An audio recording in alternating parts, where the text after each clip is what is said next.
Bonsoir, ravi d'être chez vous Et dans cet endroit magnifique. Ravi de vous avoir sur notre antenne également. Les hommes ont peur de la lumière, c'est le titre de votre dernier livre.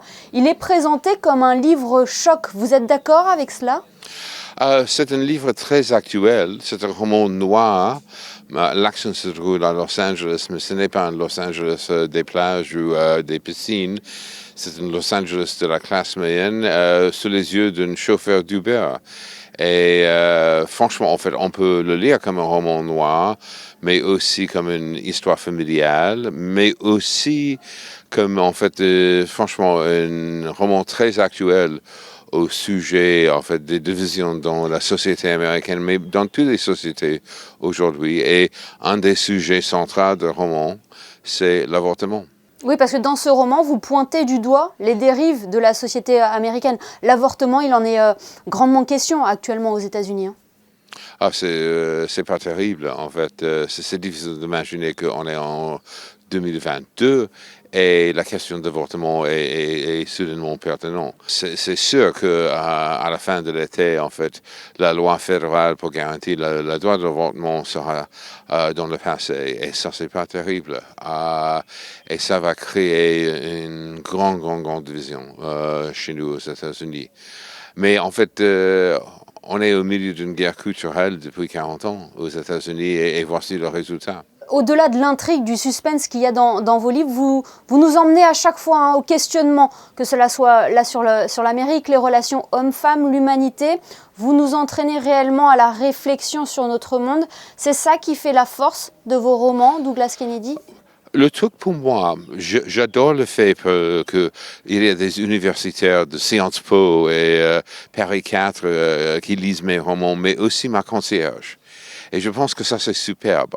J'écris, en fait, des romans, en fait, très accessibles, avec un style où on va tourner des pages.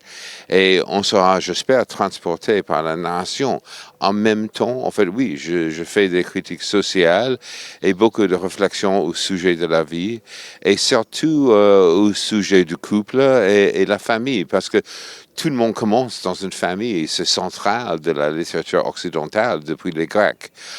Et donc, j'aime le fait que, en fait, je peux mélanger beaucoup de choses et d'être accessible mais sérieux en même temps. Mais c'est ça qui guide votre plume, votre écriture, votre inspiration ? Pour moi, c'est des inquiétudes modernes. Même si quand j'écris des choses historiques, en fait, c'est toujours des inquiétudes modernes. Et il y a beaucoup d'inquiétudes modernes. Chaque époque a eu des inquiétudes. Ce n'est pas comme seulement maintenant on vit pendant une période horrible.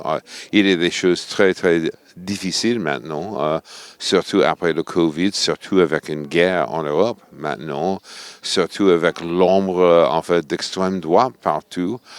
Mais en même temps, en fait, dans le roman aussi, il y a des choses optimistes. En fait, la relation entre Brendan et sa fille, par exemple, l'amitié qui développe entre Brendan et un de ses clientes, et elle est en fait la deuxième personnage principal du roman, Elise, qui est une ex-universitaire qui a fait la retraite et maintenant elle travaille dans une clinique d'avortement. Et donc, en fait, comme un écrivain, et surtout un écrivain américain, je suis fasciné par la contradiction moderne, surtout aux États-Unis, mais partout. Mais en même temps, en fait, des valeurs humanistes sont centrales pour moi.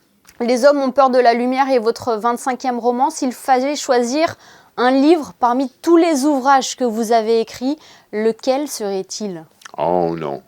Désolé. Ça serait trop dur ? Non. J'ai 2 enfants. Je n'ai pas un enfant préféré. J'ai 25 livres. Je n'ai pas un livre préféré. Si on dit ça, ça va dévaloriser en fait des autres. Chacun a son histoire. Oui, je vais dire quelque chose. Je n'ai jamais écrit un roman qui est un échec. Et aussi le fait que mon œuvre est hyper différente. Je change tout le temps. Le roman avant, en fait, Les hommes ont peur de la lumière, Isabelle l'après-midi, c'est une histoire de 5 à 7 qui dure 35 ans, avec beaucoup de questions au sujet de la fidélité, du couple, la passion. C'est complètement différent que, en fait, les hommes. Et aussi, en fait, j'écris aussi pour des enfants. J'ai écrit en fait 3 livres illustrés par le grand Johann Svar. Et le sujet, c'est un enfant autiste, à Fontenay-sous-Bois, avec un pouvoir magique. Donc, j'aime le fait que je change tout le temps et créativement, je suis un schizophrène. Eh bien, merci beaucoup, Douglas Kennedy, de nous avoir fait l'honneur d'être avec nous sur Monaco Info, avec un français parfait. Oh, merci. Ça, c'est d'après beaucoup d'années, des leçons privées et beaucoup de petites amies françaises. Merci beaucoup. Merci à vous.